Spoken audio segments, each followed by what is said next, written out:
Hello and welcome to session 3 of the Elemental Expo District Energy Series. I'm just Etherington, an Associate Director at Buro Happold. At Buro Happold, we provide independent energy consultancy and multidisciplinary engineering. Pretty much if there's something in the built environment, we've probably got a specialist team that can help you with that. Today, and in this series, we've been talking about district energy. We've been talking about the state of the market, trends and technologies upcoming, regulatory framework and the role that can play in the establishment of district energy. And today I'm very excited to be joined by Ken, Sam and Alasdair, who will introduce themselves in a minute to talk about the financing of heat networks. As we know, the future is more uncertain than ever, but one thing that's important and that we do is that we're all committed to transition, and heat networks can play a role in that. It's expected that they could grow from the 2 to 3% that they provide in the UK at the moment up to 20% to meet our 2050 decarbonisation goals. And a key element of that is getting these networks into the ground and getting them working. That needs funding. So that's what we're going to be exploring today. So I'm just going to introduce my, my panel speakers today, and I'd like to start with Sam. I'd like to introduce yourself. Thanks, Justin. Hi, I'm Sam Crichton. I'm a senior consultant at Ecuity Consulting. We're a specialist energy policy consultancy, so we work with the sector to influence government policy, and we also are part of the Triple Point Heat Networks investment management team who are delivering the Heat Networks investment project. Thanks, Sam. And Ken?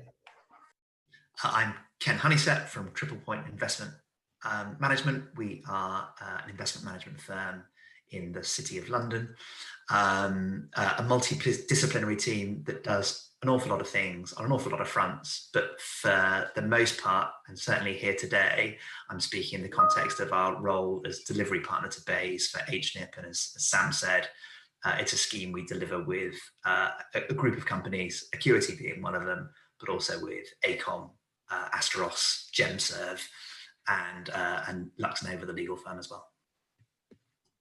Fantastic, thanks Ken. And Alasdair. Hi Justin, I'm Alasdair Young. I'm a partner at Buro Happold. I've been involved in several large-scale concession deals for district heating in the private sector. I'm also involved in developing feasibility, business case and commercialization stages of a number of public sector-led projects in the UK. I also have experience of doing more district cooling concessions overseas, so can bring some international perspective to this as well. Thanks very much. So the format for today is a discussion really, but what I want to explore just to start off is we know that district energy is really infrastructure scale and it's utility scale systems. So these aren't just small developments.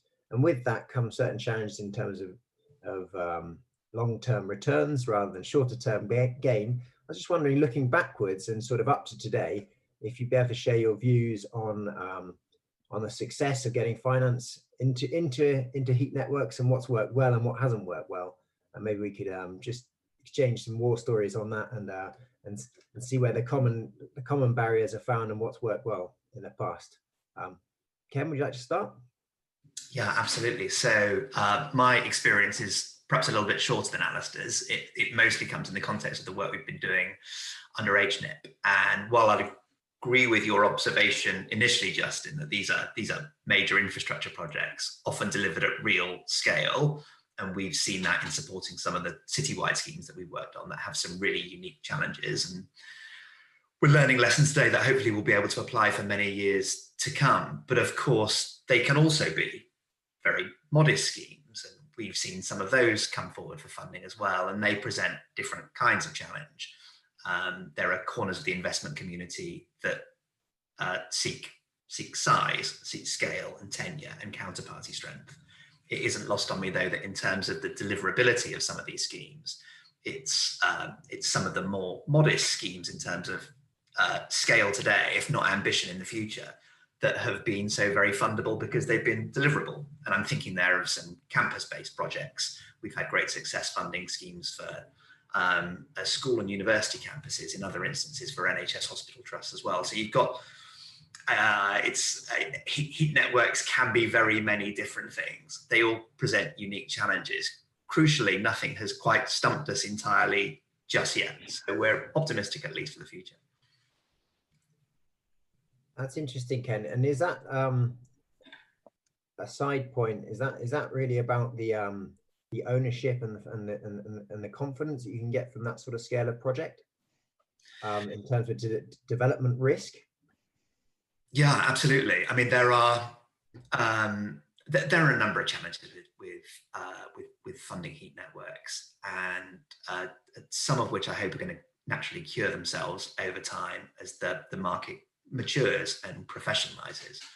One thing we've spoken about in this kind of forum is the prospect of increasing the investability of the sector when regulation arrives. We've been talking in quite open quarters now for a little while about the fact that there's a reasonable high probability of Ofgem being appointed as a regulator to the space. We know from experience in other sectors that that will likely increase investor confidence quite significantly. In between times, well, we've got to look for other merchantable and investable characteristics of these schemes. And there we look for things like counterparty strength. We look for certainty of load. And in those instances, although, as I say, scale and ambition is awesome and exposes you to different and very substantial sources of funding, actually to work with more modest schemes where you might have a single off-taker, a predictable load,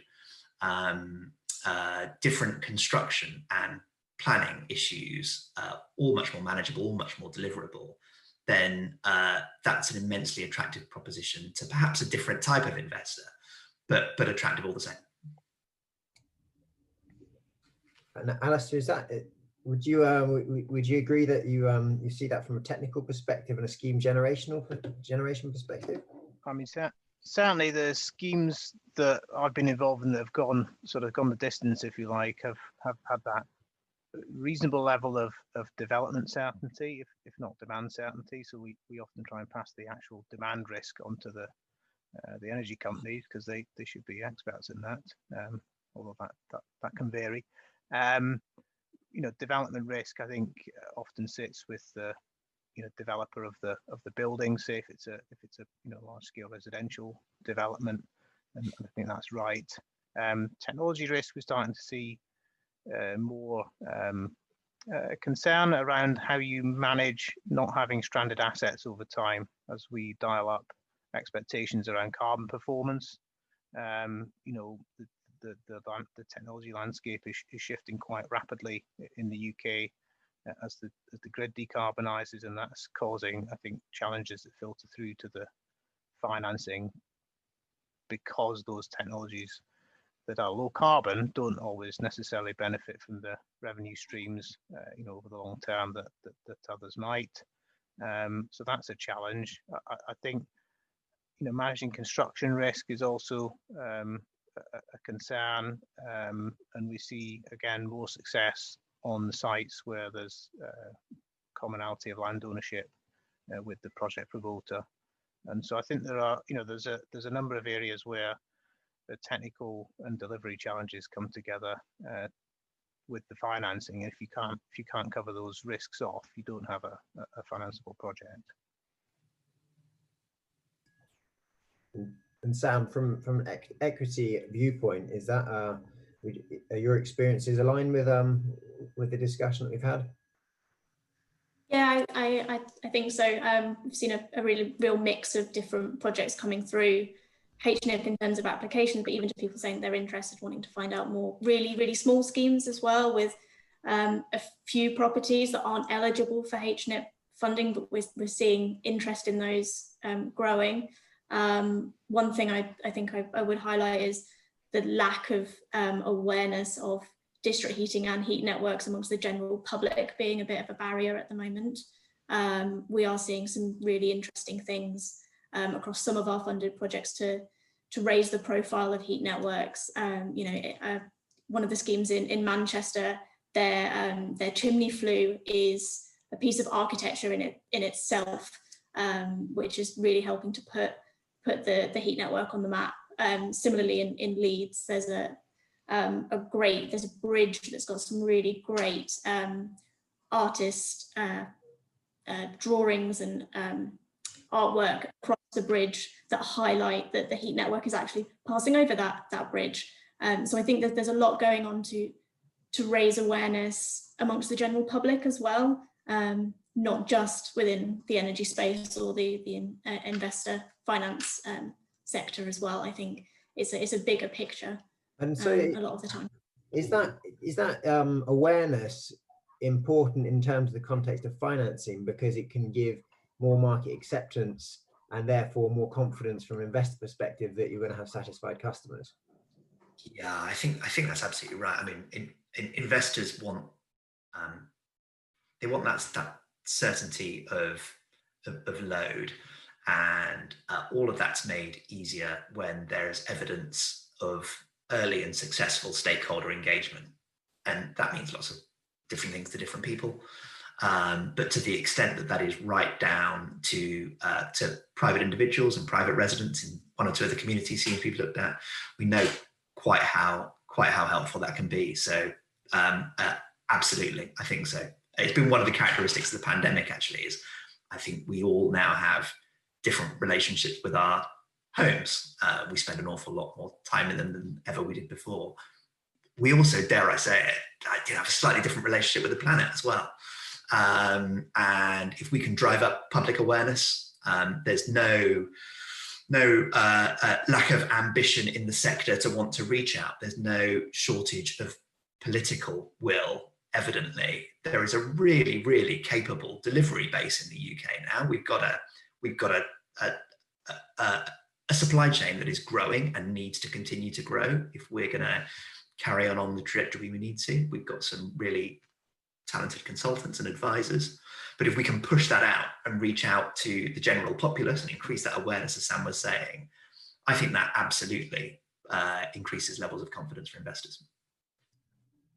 And do you see a problem with has it been a challenge to get finance into the?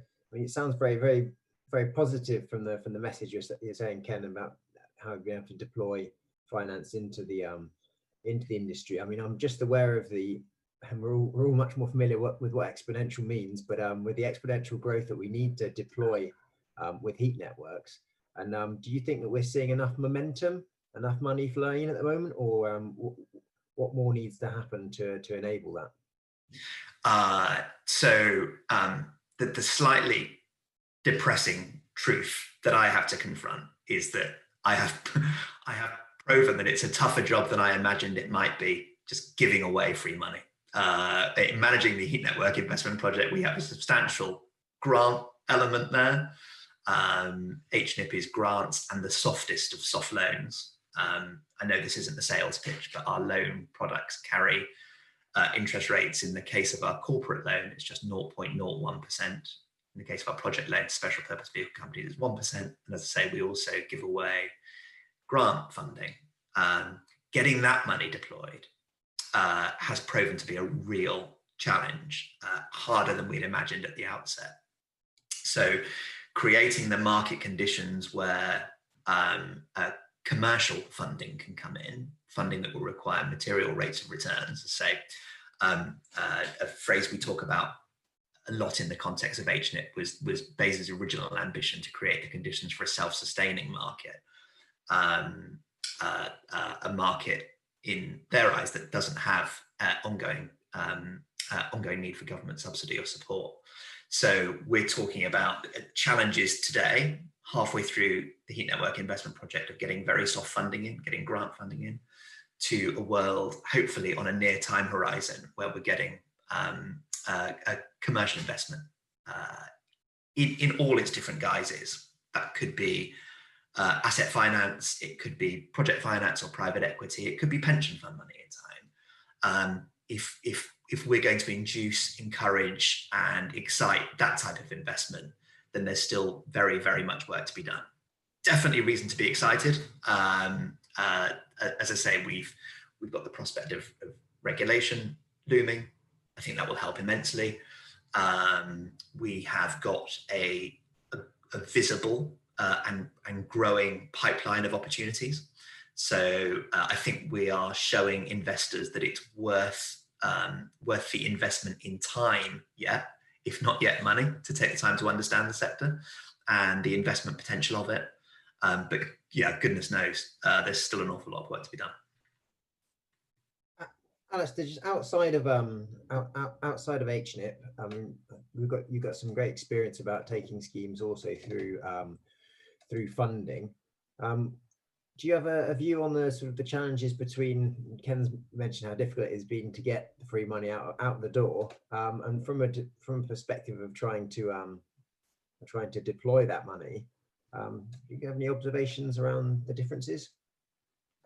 I mean, I think the client, to drive this market at scale, particularly if you look at the UK's sort of decarbonisation ambitions and the difficulty of decarbonising heat, both at a sort of building and a systems level, you need to promote heat networks at scale because of the benefits they can derive, and that has largely been driven in terms of scale projects through the local government sector, which is under a significant amount of duress, and that's only going to be added to by what's happening through the public health crisis we have at the moment. And I think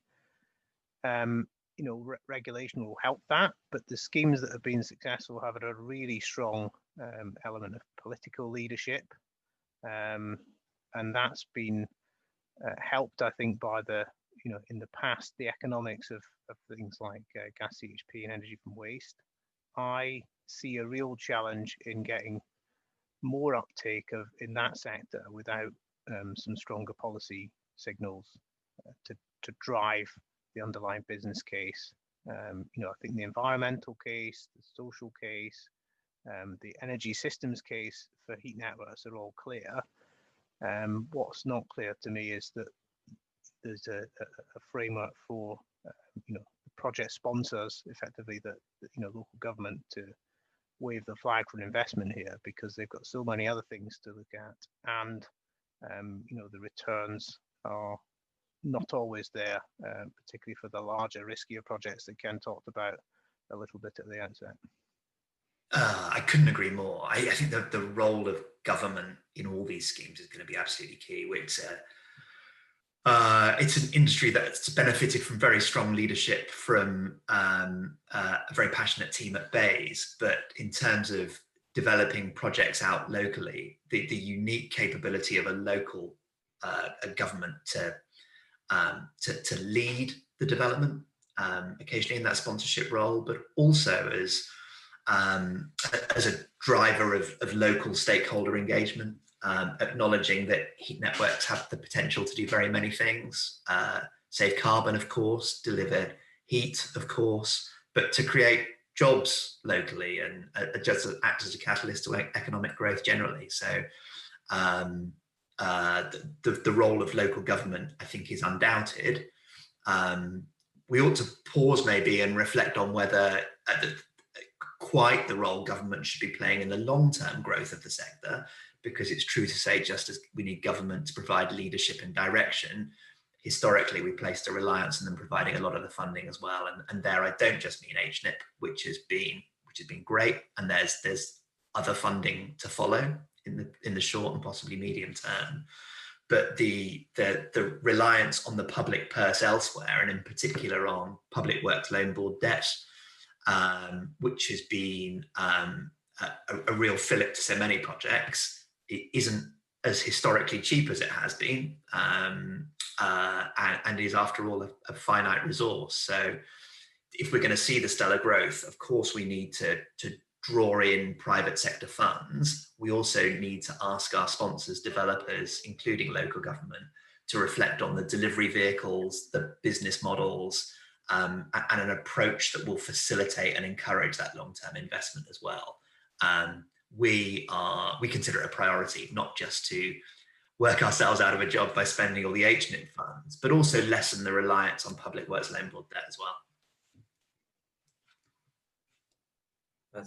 That's really sounds like the right direction of travel. Sam, I was wondering from a policy advocate sort of point of view, how do you see that playing out? Do you see that role as leadership in leadership for government continuing in setting the targets, or? Yeah, I think in terms of setting the general direction of travel, definitely, not just in setting the net zero target for 2050, but providing that clear pathway to that point. We're expecting the heat and building strategy at the end of the year, so that might introduce some further incentives, maybe regulation, or at least consultations to enable those to be introduced later. I'm aware that BEIS are considering consultation on heat network zoning, so zoning particular areas that are particularly suitable to heat networks. A similar schemes in place in Scotland already through their heat and energy efficiency zoning scheme. So I think there's definitely a role, but it does need to be driven at local level to actually deliver these schemes. So yeah, a role at national government from a bigger picture perspective, and then local delivery.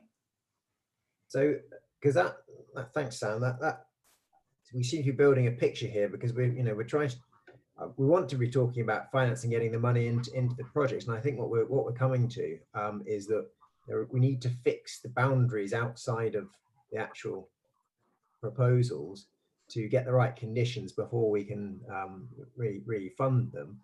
Alasdair, I was just wondering if you had some view of on the different expectations when you're looking at a fully private investment versus sort of maybe some of the CPs and regulation that comes with the government supported funding approaches. I think the schemes that I've been involved in that have been successful have had a really strong sort of reason for being. You know, if you've got a major development that's going to have 20,000 people living there, they need heat and hot water in some form. And if you've got planning policy that dictates to a certain extent a technical solution, you know, that's going to drive you down one road. You don't have that in a lot of the projects which are seeking to connect, you know, existing buildings, and that's something we absolutely have to deal with to reduce emissions from that sector. So I think, you know, you need to look at a package of drivers. If you look outside the UK, you know, New York has introduced Local Law 97. It's driving massive efforts in energy efficiency retrofit. You know, district energy can have a role to play in that. We tightened up the building regulations, particularly around you know, when you do works to buildings, they need to improve on their energy performance, and a recognition in building regulations of the role of energy at a systems level, and less focus perhaps on average carbon intensity and more on the role of that heat networks can play in flexibility and in utilizing low carbon electricity to provide heat. You know, there's a whole package of measures that could encourage investment in the sector and help some of that demand risk, help some of the technology risk, but also drive up the kind of customer demand for it. So, you know, when I'm promoting a heat network scheme in a city centre and I go and talk to some, you know, private sector building owner operators, are they going to A, know what district heating is, B, have some kind of incentive to reduce their emissions through connections to it, and C, you know, have the kind of wherewithal at a corporate level to do that. I think we are seeing big changes in corporations' attitude to carbon, lots of net zero declarations. I haven't seen that filter down to the sort of facilities and estate management teams in big potential heat customers yet, but that might come. I don't know if others on the panel have any experience of that driving network projects. I think we're starting to see it, Alasdair, and it's well, we mentioned that Spectra 2050 a couple of times. Whether we're seeing it quickly enough, I guess, is an issue. You know, that one of the things we hold most dear about heat networks is that we are part of the long-term heat decarbonisation that people can be getting on with now. And I say it with a particular self-interest because I'm managing a time-limited scheme, but generally speaking, for us all to have a greater sense of urgency. And yeah, I can see lots of green shoots, which is really cool and very, very exciting. But we all need a bit of a collective boot, I think. You know, Justin has mentioned earlier that we are on this roadmap from something like being 2% of the solution to ultimately something that has the potential to deliver 20% of the decarbonised heat. And that's fantastic. But whether that is 10%, 15%, 20% or more, I think is dependent on the progress we're able to make in the next few years. And in the context of where we found ourselves in 2020, we can't allow ourselves to be one of the industries that's had to stand still in this year of all years as well. So yeah, I think we're seeing lots of those types of engagements, lots of that thinking. I just wish we could be doing it all a lot sooner. Yeah, it's quite interesting from a personal perspective, the schemes that we're working on, the real, and there's a challenge with the technological evolution of what we need to install now to deliver the low carbon heat versus how that delivers the returns at the moment. So it's there's existential moment to get to attract people into these projects. And really, for me, the key thing, and it's a box of worms to open up, is if we could just put a price associated to the carbon, then we'd be in these investments look a whole world different. But unfortunately, we're not there yet, No. which is unfortunate for the industry. Let's just move in. So I think we've talked about how regulation has been mentioned, how regulation can help give some consumer confidence. That consumer confidence then drives a bit more stability in terms of what the investment opportunity could look like. How can we change? What do we need to change? Say we've got a very investable project. Are the investors ready to accept the level of return that can come from these sorts of projects? I mean, we've done a lot of work in energy efficiency in the years previous, which is sort of the low-hanging fruit with high return rates. We know this is heavier and longer. Are investors ready for that? So I think they've got their nose pressed against the glass of the sector, definitely. There's an awful lot of dry powder out there. We hear that a lot. People are keen to want to invest and looking for reason to. And that's half the battle. So we got their attention. The fact is, can we now deliver investable projects? And what has been, has it been incredible? I wonder, because we are still at relatively early stages in the industry, but it has surprised me the breadth of project returns. And so I think, and I'm aware of several projects just within our pipeline, our small corner of the industry, that absolutely possess all of the characteristics in terms of return profile, counterparty strength, delivery model, technological solution, carbon savings, that would excite and engage any number of investors. But they're not the majority. They're quite a small minority, in fact, and we need to encourage more to shape themselves like that, precisely because of the world we find ourselves in now, because of the pressures on local authorities, in particular, because of the improving health, but health nonetheless of UK supply chain, and because of the different ambitions of government. I mean, massively cite the fact that although we want these projects to be self-sustaining and to pay for themselves over time, if you're a local authority who's motivated by carbon savings because you've declared a climate emergency in the last year or so, or if you've got a number of people in your wards who are struggling with fuel poverty, you know, a much more modest return profile that is affordable by PWLB and grant funding from government might be perfectly adequate. But all the time that funding is available, all the time the grants are there, all the time PWLB is there and available, I question where the compulsion to move on and make progress is. So we're seeing some that are great. We're seeing others that have the potential to be investable. And one thing I hope we can do with HNIP, and one of the directions of travel perhaps for future government schemes, will be to continue to force that progress, encourage ambition, encourage the adoption of supportive and sympathetic business models. I think it can be that. I think, Justin, yeah, as I say, and I've found myself saying a few times, not yet, but positive signs. So does that mean that, you know, in reality we need to still establish a bigger base of success stories of operating schemes with planned exit strategies to allow private finance to come in and sort of take over that role once those sorts of the returns are demonstrated? Is that sort of a secondary market, secondary finance? Is that where we should be focusing?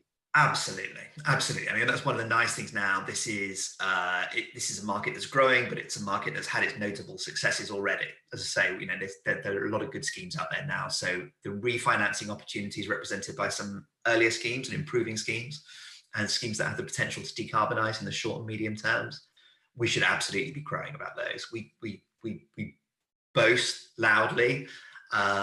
We think for the good of the market about all of the investments we're making with HNIP now. There's some really good news stories out there, some really exciting things happening.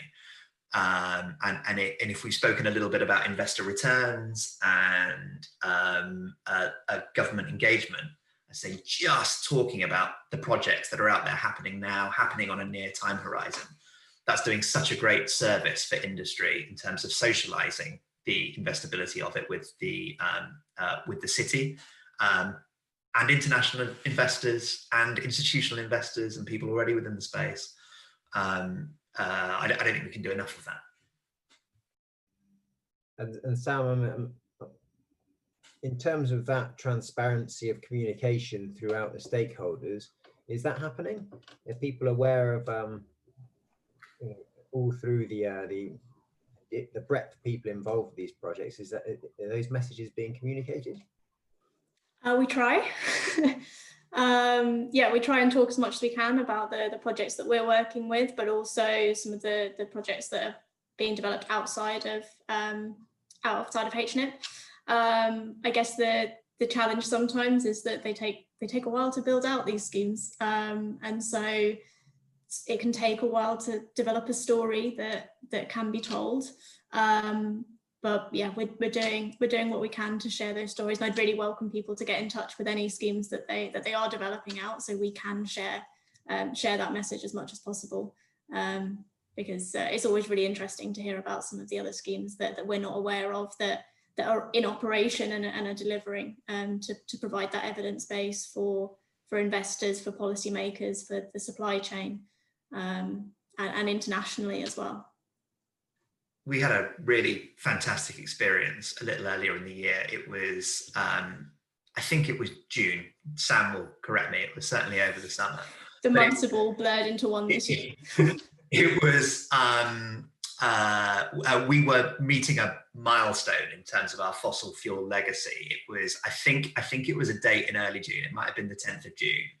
But it was the 2-month point where we had not burned coal to produce energy, and a consequence of that was Roger Harrabin, the climate and environment analyst at the BBC, decided he was going to look for good news stories associated with our coal industry, and was kind enough to shine a light on one of our projects within our pipeline. In fact, we now have 2 projects that we're working on up in the northeast, one with Gateshead Council, the other with Durham County Council, for a scheme they're building out at South Seaham Garden Village. And in those instances, we're using the geothermal heat from legacy mine workings, sucked up through ground source water source heat pumps, to provide heat, decarbonised, affordable heat, directly to the homes of the families who were affected when the mine closed all those years ago. I mean, it was such a great story in terms of technological progress, making fantastic use of these legacy mine workings, of which we have so very many in the UK. A really great human interest story, But crucially, schemes that have been successful in the competitive funding process, demonstrating an ability to stand on their own 2 feet, it was awesome. And so just in terms of getting that oxygen of publicity, back then it was the BBC. Now we're looking for those kind of opportunities to shout about the successes. You know, we know of any number of projects that are building out that are making great technological strides, or engaging communities and stakeholders differently. But we just had that one brief window in the summer, and you thought, you know what, we're probably onto something here. We focused a lot on the finances of these schemes, on the investments, on the business models. But the oxygen of publicity, the realization that putting messaging out into the market about the potential of the sector reaped dividends in so many ways. Probably a lesson we can learn and move on from. Yeah, I think there's some great stories out there. We've got a number of schemes where we're talking about taking heat from wastewater treatment works, from the sea. We've got one up in the northeast at Happold for a ground mine water scheme. There's lots of development in the sector from a technical point of view, and there's some great stories associated with that. You can heat 25% of Kingston from the sewage treatment works. I think it's something that people can really relate to, and those types of projects are real meaningful impacts that communities can make on their carbon footprint if they've got the right political leadership and vision to pursue that.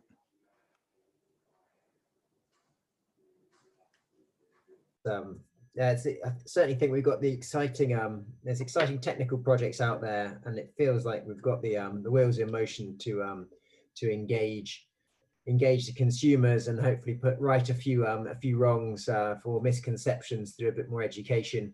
And I think that needs to happen both to consumers, but also as we've heard, to investors, to let them know what they could be in on. It's been a really wide-ranging discussion, and we've explored some of the successes, some of the challenges that we've had in finance. I'm going to get around to the point of thanking my speakers, but before we finish, I'm going to ask if there was one wish in financing for heat networks, what would it be? And Sarah, Sam, I'm going to start with you. If you could let me know your one wish.